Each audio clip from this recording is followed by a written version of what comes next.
আসসালামু আলাইকুম। আশা করি আল্লাহর রহমতে সবাই অনেক ভালো আছো। আমরা এখন অ্যাডভান্স অ্যাকাউন্টিং টু এই সাবজেক্টের একটি গুরুত্বপূর্ণ চ্যাপ্টার টু রয়্যালটি অ্যাকাউন্টস। এই চ্যাপ্টারের আমাদের মূল বই থেকে যে সমাধান এর প্রবলেম 3 পর্যন্ত করিয়েছিলাম। আজ আমরা পার্ট বি এর প্রবলেম 4 থেকে শুরু করব ইনশাআল্লাহ। যারা লাইভে যুক্ত হয়েছো, আমার কথা ক্লিয়ারলি শোনা ও বোঝা যাচ্ছে কিনা একটু জানো। জি ভাইয়া, শোনা যায়। ঠিক আছে, তোমাদের যার যে বই আছে সে বই থেকে পরে পারবা, কোনো সমস্যা নাই। আমরা কিছু ক্লাস নিই। আমি যে ক্লাসগুলো করাচ্ছি এই ক্লাসগুলো পারতেছো কিনা দেখো। এগুলো যখন আমার ক্লাস শেষ হয়ে যাবে এরপর অটোমেটিক্যালি তুমি যে কোনো বই থেকে সমাধান করবা, এমনিতেই পারবা। কারণ এর বাহিরে তো আর কিছু দিবে না। কিছু সমস্যা থাকবে, যেমন স্ট্রাইক যদি চলে, স্ট্রাইক বলতে হরতাল, তখন বন্ধ থাকে, তখন ভাড়ার একটা নিয়ম কারণ আছে। তারপর তোমার ওই যে সাফার হচ্ছে, এগুলার রেকাপ এর যদি নিয়ম থাকে, মানে এগুলো নিয়ম চেঞ্জ থাকে, এই জিনিসগুলো যতক্ষণ পর্যন্ত কিছু অঙ্ক প্র্যাকটিস না করতেছো ততক্ষণ পর্যন্ত এই সমস্যাগুলো থাকবে। এই জন্য টেনশনের কোনো কারণ নাই। অল্প 2-4টা ক্লাস করলে এই অধ্যায়ের সব ক্লিয়ার হয়ে যাবে। লক্ষ্য করি প্রবলেম বি4 বলা হয়েছে, mining and minerals LTD took on lease a mine at a royalty of টাকা 2 পার টন। মানে রয়্যালটি মানে ভাড়া, তাহলে 1 টনের জন্য কত টাকা? 2 2 টাকা। টাকা।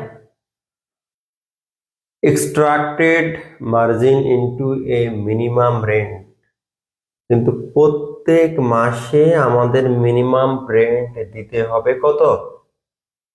2400। 2400। আচ্ছা, এখানে মিনিমাম রেন্ট যে বিষয়টা লিখছে পার মান্থ, আবার এই জায়গায় লিখে ফেলেছে ইয়ার, এটা ভুল।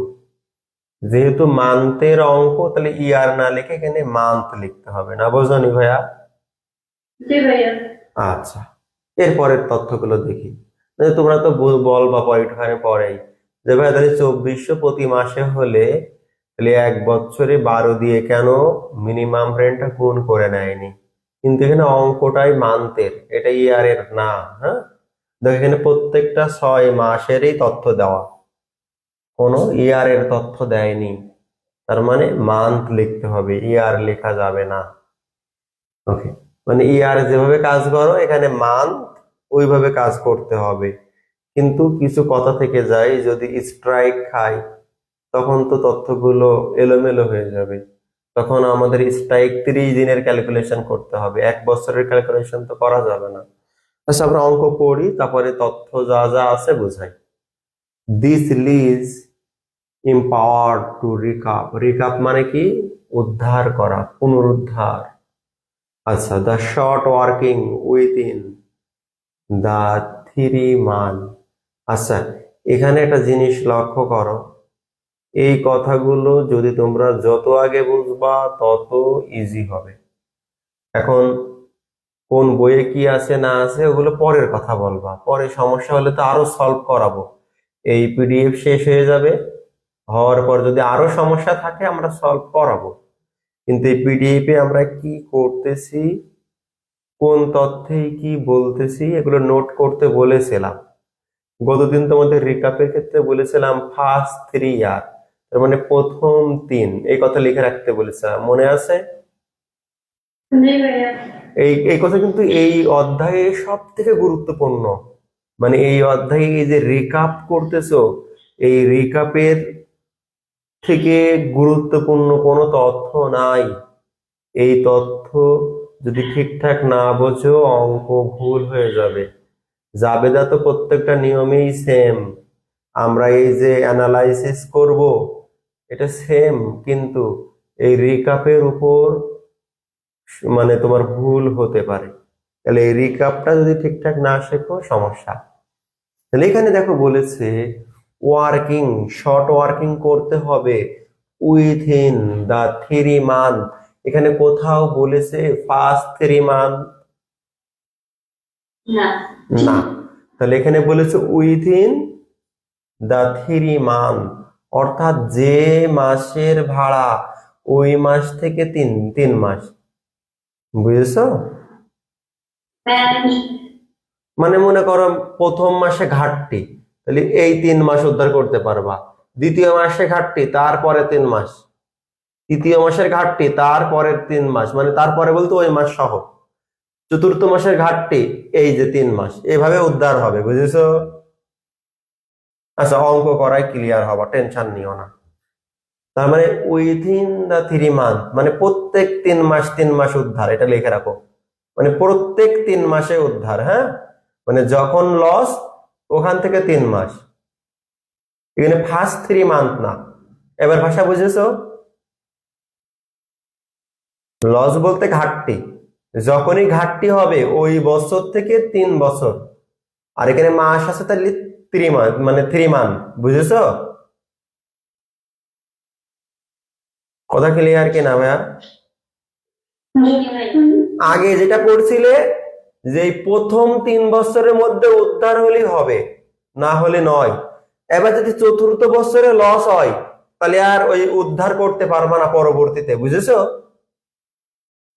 কিন্তু এই উইথিন দা 3 মান্থ বলা মানে এই চতুর্থ বছরে বা চতুর্থ ওই মান্থে যদি লস হয়, তুমি পঞ্চম আর ষষ্ঠতে উদ্ধারের সুযোগ থাকছে। কথা ক্লিয়ার হবে? জি ভাইয়া। তাহলে ফার্স্ট 3 আর উইথিন দা 3 মান্থ এর মধ্যে পার্থক্য বুঝেছো? জি ভাইয়া। ওকে, তাহলে এবার দেখো আমরা 6টা মান্থ লিখেছি, এর মধ্যে কোনো সমস্যা আছে? কারো কথা বলো, কথা বলো। সমস্যা হলে জিজ্ঞাসা করো। আর এই যে প্রোডাকশন গুলো লিখে দেওয়া আছে, এই প্রোডাকশন গুলো 6 মাসের উৎপাদন, আউটপুট টন বা প্রোডাকশন লিখেছি। কারো কোনো প্রবলেম? জি ভাইয়া। আর অ্যাকচুয়াল ভাড়া 2 টাকা করেছিল, তাহলে এই মানের সাথে 2 গুণ করে অ্যাকচুয়াল রয়্যালটিজ বের করেছি। কারো কোনো সমস্যা? না ভাইয়া। সমস্যা না। এবার মিনিমাম রেন্ট দিতে হবে 2400।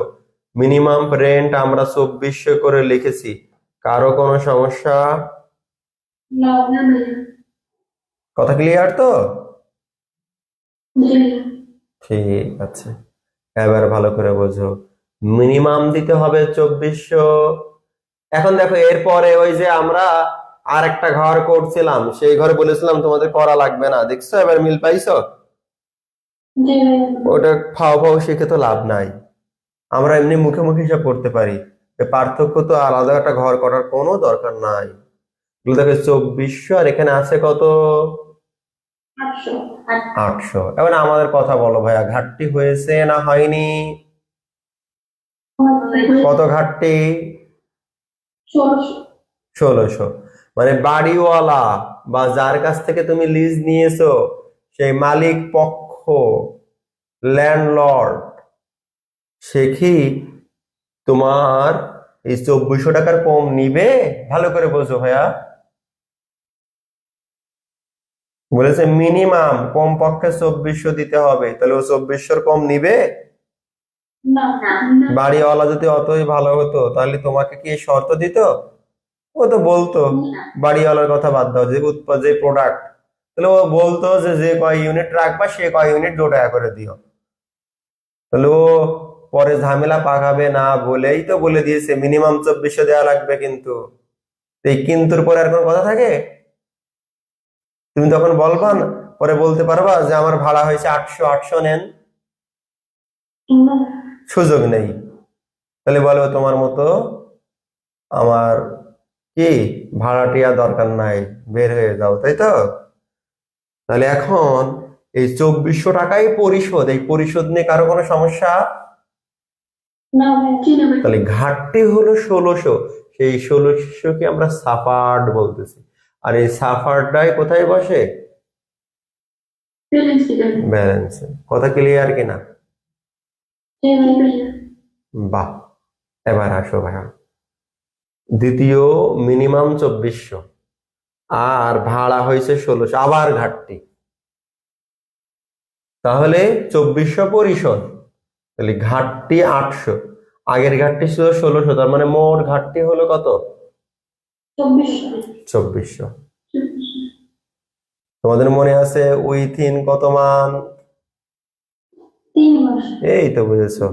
তোমরা যারা অ্যাক্টিভ কয়েকটা ক্লাস করবা যে কোনো চ্যাপ্টারের, এর পরের অঙ্ক তোমরাই পারবা, আমার কিছুই বলে দেওয়া লাগবে না, কিন্তু মনোযোগ সহকারে শুনতে হবে। ওই প্রথম দিকে কোন বইতে কি আছে, কোন অঙ্ক নেই, এসব দেখা লাগবে না ভাইয়া। কারণ যে বই আমি যে কোনো একটা পিডিএফ এর বই করাচ্ছি, তার মানে এই অঙ্ক করালে তুমি যে কোনো বই কভার করতে পারবা, টেনশনের কোনো কারণ নেই। এখন তারা যদি অন্য নিয়মে করে, সেই নিয়ম করবা না, আমি যে নিয়ম শেখাচ্ছি এই নিয়ম করবা, তাহলেই শেষ। ভাইয়া, বলো। প্রথম বছরের ওই যে 1600 ঘাটতি হুম। আর পরের বছরের 800 ঘাটতি, এই দুইটা মিলে হচ্ছে যে সিএফ 2400 দ্বিতীয় বছরে দেখাইছে। এইটাই ইয়েস। আচ্ছা, কারণ উইথিন 3 মাস পর্যন্ত ঘাটতি দেখানোর নিয়ম আছে। ওই যে কোনটার নিয়ম, ওই রিকাপ থেকে পড়লাম, ওই রিকাপটা মেন, এখন বুঝেছো? জি ভাইয়া। এবার লক্ষ্য করো ভাইয়া, তোমরা আরো একটু ভালো বুঝবা। এই অঙ্কে তোমাদের কোশ্চেন যা যা ছিল আগে মনের ভিতরে, অনেক দূর হয়ে যাবে। এই দেখো 2400 টাকা অ্যাকচুয়াল ভাড়া, আবার মিনিমামও কত? 24। ঘাটতিও হয়নি, রিকাপও হচ্ছে না, মানে উদ্ধারও করতে পারছে না। এই তথ্য কি বুঝেছো তোমরা? জি ভাইয়া। তাহলে আমার 2400 যে পেমেন্ট, এটা তো বুঝেছো? জি ভাইয়া। তো এই ঘাটতি আর রিকাপ কিচ্ছু হচ্ছে না, কিন্তু আমার 3 মান্থে চলে এসছে। তাহলে এই 1600 টাকা ঘাটতি আমি তার উদ্ধার করতে পারলাম না, কারণ 3 মাস শেষ। যেমন তোমাদের আমি একটু বুঝাই। আচ্ছা, ঢাকা ভার্সিটি বাদে অন্যান্য ভার্সিটিতে কতবার পরীক্ষা দেওয়া যায়? 2 বার। 2 বার। ভাইয়া 2 বার পরীক্ষা দেওয়া হয়ে গেছে, তৃতীয়বার কি আর দিতে পারবা? না। না। তারপর তোমার হয় প্রাইভেট অথবা জাতীয় বিশ্ববিদ্যালয়, যেখানে ভর্তি হয়ে যেতে হবে। আর ঢাকা বিশ্ববিদ্যালয়ে 1 বছরেই চান্স, প্রথম বছরে না হলে দ্বিতীয়বার ট্রাই করতে পারবা না। অন্য পাবলিক বিশ্ববিদ্যালয় অথবা তারপরে জাতীয় বিশ্ববিদ্যালয়, না হলে প্রাইভেটে ভর্তি হয়ে যেতে হবে। তো এখানে ওই উপরের যে শর্ত উইথিন 3, তাহলে এখন 3 মাস মেয়াদ শেষ কিনা থার্ড মাসে এসে? বলো ভাইয়া। এই প্রথম মাসে যে 1600 ঘাটতি হয়েছিল, এই 1, 1, 2, 2, 3, এই 3 পর্যন্ত কোনো উদ্ধার হলো? না। না। তাহলে ওই 1600 আর উদ্ধার হওয়া পসিবল না। এই লজিকটা কি বুঝেছো? জি ভাইয়া। তাহলে উদ্ধার হওয়া পসিবল না, তাহলে এই 1600 টাকার রিকাপ আর লিখতে পারবো না। তো রিটেন অফ বা ল্যাপস যে কোনো একটা লিখবা, দুটো লিখবা না। রিটেন অফ অথবা কি ল্যাপস, অর্থাৎ এ টাকা আর উদ্ধার হওয়া পসিবল না। বুঝেছো? জি ভাইয়া। ভাষা ছিল উইথিন 3, তাহলে দেখো প্রথমটা 3 মাসের মধ্যে হয়নি, তারপরে বলো দ্বিতীয়টা কি এখনো 3 মাস হয়েছে? না, 2 মাস। তাহলে ওইটা এখনো আমি আশা আছে। তাহলে ওইটা ওই যারা বুঝালাম, ঢাকা বিশ্ববিদ্যালয় প্রথমবার হয়ে গেলে আর আশা নেই যদি না হয়, কিন্তু অন্যান্য পাবলিক বিশ্ববিদ্যালয় দ্বিতীয় বছরেও আশা আছে কিনা? ক্লাস করতেছে। এইটার কথাই বলতেছি। তো এই 800 টাকার আশা এখনো আছে, কারণ এর এখনো 3 মাস পূরণ হয়নি, নাকি ভাইয়া? জি ভাইয়া। 2 থার্ড, তাহলে 4th যে শেষ হবে, তাই এর আশাটা এখনো বেঁচে আছে। তাই এখানে এটা এখনো সিএফ 800 টাকা থাকলো, আর 1600 আমরা রিটার্ন অফ বা ল্যাপস করে দিলাম। এখনো কে কে ক্লিয়ার হওনি বলো তো? আবার বোঝাবো, সমস্যা না। ইয়াসমিন ক্লিয়ার? ভাইয়া 2400টা বুঝি নাই। 24 2400 ব্যালেন্স ফিগারে। ওই ব্যালেন্সে 2400 কইও পাগল, মানে তুমি 2 নাম্বার বছরের কথা বলছো, 2 নাম্বার মান্থে? জি জি ভাইয়া। ও এই দেখো 1600 প্রথম বছরে ছাপাট ছিল, মানে প্রথম মাস, আর দ্বিতীয় মাসে ছাপাট 800, তার মানে মোট ছাপাট 2400, বুঝেছো? জি ভাইয়া। ওই প্রথম মাসে 1600 আর দ্বিতীয় মাসের 800, তাহলে 16 আর 8 24 লিখে দিলাম। এবার তৃতীয় মাস এসে প্রথম মাসের মেয়াদ পার হয়ে গেল, মানে ও আর উদ্ধার হবে না, তো এই 1600 ল্যাপস করে দিলাম। তাহলে আমার ওই 2400 মধ্যে 1600 ল্যাপস হয়ে গেল, তাহলে আর থাকলো কত এখনো? 800। 800। এবার আসো চতুর্থ মাস, চতুর্থ মাসে মিনিমাম 2400 দেওয়া লাগবে। আর বলো উদ্ধার, মানে এক কথায় অ্যাকচুয়াল হয়েছে কত ভাড়া? 800। তো বলো ব্যালেন্সে 800 আছে, তাহলে আমি এখনো উদ্ধারের জায়গায় আছি কিনা? জি 800 টাকা, জি। কিন্তু এখানে আমার বাড়তি ব্যয় হয়েছে কত? 800। তার মানে আমি 400 উদ্ধার করতে পারছি, কিন্তু উদ্ধারের জায়গা ছিল 800। তাহলে দেখো এই দ্বিতীয় মাস, তৃতীয় মাস, চতুর্থ মাস, তাহলে এর আবার 3 মাস হয়ে গেল কিনা? তাহলে এরপরে তার উদ্ধারের সময় নেই, আছে? না না। তো এই 400 উদ্ধার হলো, আর এই 800 টাকার মধ্যে আর 400 আর উদ্ধার হওয়া পসিবল না, ল্যাপস করে দিলাম, রিটার্ন অফ করে দিলাম। কথা ক্লিয়ার কিনা? জি ভাইয়া। এবার বলো এই 2400 মিনিমাম আর 2800 টাকা ভাড়া হয়েছিল, কিন্তু 400 তো উদ্ধার কাজে ব্যয় হয়ে গেছে, তাহলে আমার আসলে ভাড়া দেওয়া লাগছে কত? 2400। এই জন্য পেমেন্টে 2400। কথা ক্লিয়ার? জি ভাইয়া। কারণ আমার 2800 দেওয়া লাগতেছে না, আগের ক্ষতি, আমি 400 টাকা উদ্ধার করতে পারছি, এজন্য আমি 2400 টাকা লিখলাম। কথা না বুঝলে বলো ভাইয়া। এরপরে তথ্য দেখো আরো মজা লাগবে। এবার বলো পঞ্চম মাসে আমার ভাড়া হয়েছে কত? 4800। এবার বলো এই উদ্ধারের জন্য সিএফ এ কোনো টাকা আছে? না। তার মানে আমার এই 4800 পরিশোধ করতে হবে। ব্যাখ্যা বুঝতেছো? জি ভাইয়া। এবার দেখো ষষ্ঠ মাসে ভাড়া কত? 3000। আমার এখানে দেখো আগের মাসের সিএফ এ কোনো টাকা আছে? না। তাহলে ওই 3000ই পরিশোধ করতে হবে। মানে মালিক পক্ষ কখনো কম নেবে না, মিনিমাম 2400, কিন্তু বেশি হলে বেশিটাই। তবে তোমার কাছে সুযোগ থাকছে, যদি উদ্ধার করার সুযোগ থাকে তখন উদ্ধারটা করতে হয়, এতটুকুই। কথা ক্লিয়ার কিনা এবার বলো? জি ভাইয়া। আচ্ছা, যখন না বুঝবা একটা অঙ্ক বারবার দেখবা, এই অঙ্ক করার পরও পরে আবার দেখবা, দেখবা এক সময় ক্লিয়ার হয়ে যাবে ইনশাআল্লাহ। তোমাদের অ্যাডভান্স অ্যাকাউন্টিং এত সহজভাবে উপস্থাপন করব, তোমরা যারা অ্যাক্টিভ আছো ভাইয়া, তোমরা অবশ্যই অবশ্যই ভালো রেজাল্ট অর্থাৎ প্লাস অথবা এ গ্রেড পাওয়ার মতো একটা ব্যবস্থা করে দেবো ইনশাআল্লাহ।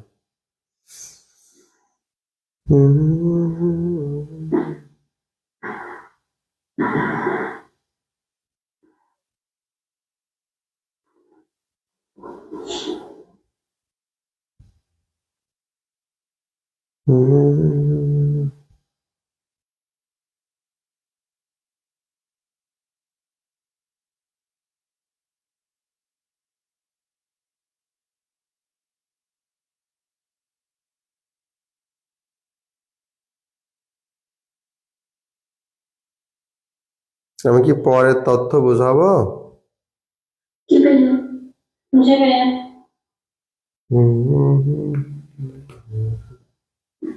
এবার আমাদের পরে আর কি চেয়েছিল আমি কিন্তু দেখি নাই, প্রিপেয়ার রয়্যালটি অ্যাকাউন্ট। আচ্ছা, তাহলে এখন বলতে পারো ভাইয়া এটা কি রয়্যালটি অ্যাকাউন্ট যা করলাম? না, এটা হচ্ছে অ্যানালাইসিস অফ রয়্যালটি। আবার বলো কি করলাম? অ্যানালাইসিস। আচ্ছা, এখন আমার রয়্যালটি অ্যাকাউন্ট বলতে খতিয়ান করতে বলেছে। কি করতে বলেছে? খতিয়ান। তুমি অ্যানালাইসিস বাদে জাবেদাও করতে পারবা না, খতিয়ানও করতে পারবা না। আচ্ছা, তোমাদের স্মরণে আছে আবার জাবেদা বাদে কিন্তু খতিয়ান করা আন্দাজে ঢিল মারার মতো বা মুখস্থ বিদ্যা, ঠিক না? কিন্তু তোমরা একটু লক্ষ্য করো যে পার্ট বি 4 মার্ক যদি আসে, আমাদের কি জাবেদা করার মতো আর যথেষ্ট সময় থাকবে? না ভাইয়া। থাকবে না। তাহলে তাহলে কি আমরা মুখস্থর দিকে যাব না? আচ্ছা, আমরা মনে মনে কল্পনা করি রয়্যালটি এক্সপেন্স জাবেদা কি ছিল বলো তো দেখি একটা ইয়ারে। রয়্যালটি এক্সপেন্স ডেবিট আর ক্রেডিট ল্যান্ডলর্ড ক্রেডিট। আর ওর ভিতরে তোমার শর্ট ওয়ার্কিং কখনো ডেবিট হবে, শর্ট ওয়ার্কিং কখনো ক্রেডিট হবে, ওই সাথে জড়িত, তাই না ভাইয়া? শর্ট ওয়ার্কিং তখনই হবে সাপারডে বসলে শর্ট ওয়ার্কিং ডেবিট হয়, আর রিকাপে বসলে শর্ট ওয়ার্কিং কি হয়? ক্রেডিট হয়। ওই প্রথম জাবেদা। আচ্ছা, এবার বলো ভাইয়া 2 নম্বর জাবেদা কি ছিল? ল্যান্ডলর্ড ডেবিট ব্যাংক বা ক্যাশ ক্রেডিট। বাহ, যদি বলো এই ল্যান্ডলর্ড ব্যাংক বা ক্যাশ এর সাথে এই রয়্যালটির কোনো সম্পর্ক আছে? 2 নম্বর যে জাবেদা তুমি দিলা, এই জাবেদায় রয়্যালটির কোনো সম্পর্ক আছে? না। না। এটা তো সহজেই বলতে হবে, তোমাকে হচ্ছে বেশি ভাবার দরকার নাই। তোমরা দেখতেছো জাবেদার মধ্যে নাই, বলমা নাই, শেষ। এবার আসো 3 নম্বরের তথ্য। 3 নম্বর জাবেদায় আমরা কি শিখাইছিলাম মনে পড়ে? ইনকাম রয়্যালটি বলিনি তো, ইনকাম সামারি বলেছিলাম, ডেবিট রয়্যালটি ক্রেডিট। ইয়েস। এবার বলতো রয়্যালটি সম্পর্ক আছে কিনা? 1 নাম্বার আর 3 নাম্বার জাবেদা তথ্য মিলাই খতিয়ান। তাহলে তোমরা এতটুকু বুঝলা যে 1 নাম্বারের বিপরীতে আছে ল্যান্ডলর্ড রয়্যালটি এক্সপেন্স আর ল্যান্ডলর্ড ক্রেডিট। কথা ক্লিয়ার কিনা? জি ভাইয়া। এই তো বুঝে ফেলতেছো তোমরা, সহজেই বুঝতেছো। মুখস্থ কোনো বিদ্যা দিয়ে কিন্তু মনে রাখতে পারবা না, আমি আবারও বলতেছি। তোমাদের মধ্যে অনেকেই আছে যে স্যার আমরা রয়্যালটিটা মনে রাখবো ল্যান্ডলর্ড আর ইনকাম সামারি, ল্যান্ডলর্ড আর ইনকাম সামারি, এবার পরীক্ষা হলে যে ভুলে যাবা। যদি জাবেদা একবার ক্লিয়ার করো তাহলে অটো পারবা। হ্যাঁ, তাহলে এবার বলো, ওই যে তোমরা আরেকটা জাবেদা করলে 3 নাম্বারে যে income summary debit royalty credit, তাহলে রয়্যালটির বিপরীতে কে আছে? Income summary. তার মানে 1 নাম্বার জাবেদায় এতটুকু ক্লিয়ার হয়েছে, রয়্যালটি ডেবিট হয়। বলো ভাইয়া, বলো। Royalty debit income summary credit. হ্যাঁ, আমি ওই কথাই বলতেছি, 1 নম্বর জাবেদায় রয়্যালটি ডেবিট হয়, এতটুকু ক্লিয়ার হয়েছে। জি ভাইয়া। আচ্ছা, আর 3 নাম্বার জাবেদায় এতটুকু ক্লিয়ার হয়েছে যে ইনকাম সামারি ডেবিট হয় আর রয়্যালটি ক্রেডিট হয়। জি ভাইয়া। ওকে, 1 মিনিট।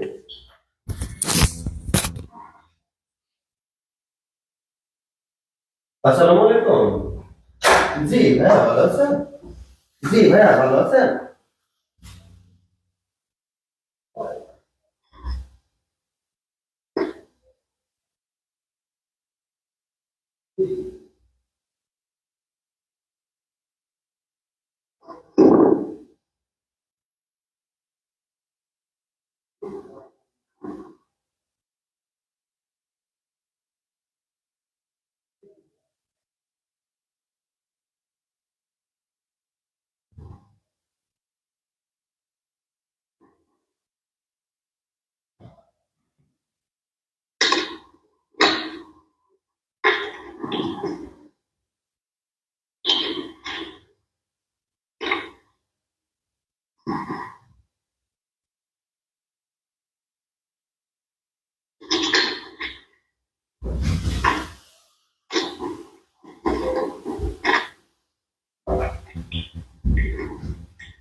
শুনতে পাচ্ছ? জি ভাইয়া। ওকে, আমি কি তোমাদের বেশি অঙ্ক বোঝাবো না, এই একটাই বোঝাবো, কিন্তু এই ধাপে ধাপে কিভাবে আসতে সেগুলো দেখাচ্ছে। হ্যাঁ ভাইয়া, তো তোমরা প্রথমে শিখলা যে রয়্যালটি ডেবিট হয় আর ল্যান্ডলর্ড ক্রেডিট হয়। তো তোমরা জানো খতিয়ানের নিয়ম, রয়্যালটি টাকা ডেবিটেই বইবে, উল্টো নাম ল্যান্ডলর্ড বসে। কথা ক্লিয়ার তো? জি ভাইয়া। তাহলে এই দেখো আমার এখানে কত টাকা আছে, 800 টাকা। খুব ভালো করে বুঝে বুঝে রিপ্লাই দিবা, কিন্তু না বুঝলে আমি আবার বুঝাবো। এই 800 টাকা দেখো ডেবিট করেছে, উল্টো নাম ল্যান্ডলর্ড লিখেছে, জি ভাইয়া। জি ভাই। তাহলে ব্যালেন্সে 800। এবার বলো এই টাকাটারই শুধু উল্টো নাম, মানে ওই যে লাস্টে ক্রেডিট করতে হয়, income summary debit, debit royalty credit. তাহলে দেখো রয়্যালটি ক্রেডিট করেছে, তাহলে বলো এই 800 টাকার আর ব্যালেন্স থাকলো না। তাহলে এরা কিন্তু প্রোডাকশন লিখেছে, প্রোডাকশনের পরিবর্তে আমরা ইনকাম সামারি শিখাইলাম, তাই না? জি ভাইয়া। প্রোডাকশন লিখলেও হয়, আর একটা নামও শেখাইছি যে ওই নামও লিখলেও হয়। তাহলে তোমরা এটা লিখবা। তাহলে এবার প্রত্যেক বছরের এই 1600 টাকা এই যে এই অ্যানালাইসিস থেকে লিখতে পারবা, আর কোনো ভুল হবে? না ভাইয়া। কোন জায়গায় দেখো তো কোনো ঝামেলা আছে এখানে? আর না ভাইয়া। এই 1600 আসলো, 1600 শেষ, 2400 আসলো, 2400 শেষ, 2800 আসলো, 2800 শেষ, 4800 আসলো, 4800 শেষ, 3000 আসলো, 3000 শেষ। ক্লিয়ার, তাই না? জি ভাইয়া। ঠিক আছে, তাহলে আমি আজকে বেশি বোঝাতে চাচ্ছি না তোমাদের, এমনিতেই একটাই ভালো করে শেখো, আমি এর পরের দিন আরো বিস্তারিত শেখাবো। আর আবারও বলতেছি, অন্য বই বা অন্য শিট এখন দেখার দরকার নাই, আমরা যে শিট করেছি এগুলোই ভালো করে করো, আর প্রয়োজনে আমার যে রেকর্ড ক্লাস আছে ওগুলো করতে পারো। বুঝতে পেরেছ? ওকে। জি ভাইয়া। আর আমরা এর পরে আর একটু নিয়ম শিখাইয়ে নিই, তাহলে তোমাদের ফার্স্ট হয়ে যাবে, কারণ বাসার কাজ দিব 8-10টা করে। আগে পার্ট বিটা যদি ভালো শিখাইতে পারি, পার্ট সি এমনিই পারবো। ওকে।